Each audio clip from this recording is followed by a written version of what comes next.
So ஆர்சிஎம்மில் applicable சர்வீசஸில் நம்ம next பார்க்க போகிறது லீகல் சர்வீசஸ்.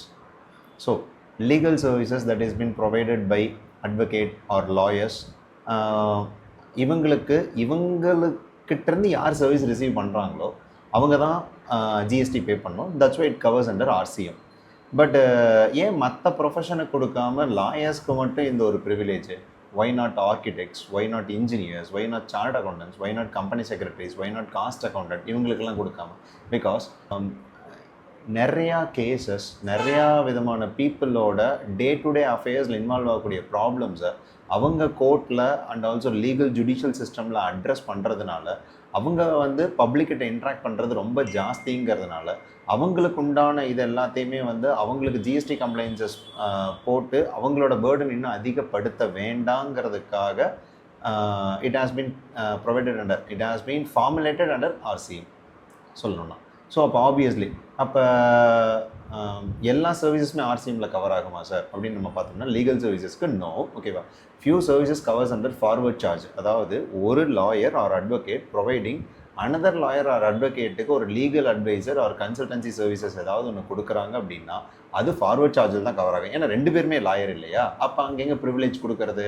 No need. ஓகேவா? அப்போ யார் சர்வீஸ் ப்ரொவைட் பண்ணுறாங்களோ அவங்க தான் ஜிஎஸ்டி பே பண்ணணும். ஓகேவா? So obviously there is a no applicability of RCM for when the services have been provided by a lawyer or advocate to another lawyer or advocate or law firm. ஓகேவா? யாருக்காவது இவங்க ஒரு lawyer or advocate இன்னொரு lawyer or advocate related பர்சனுக்கே கொடுக்குறாங்க அப்படின்னா obviously reverse charge வராது, forward charge தான் வரும்.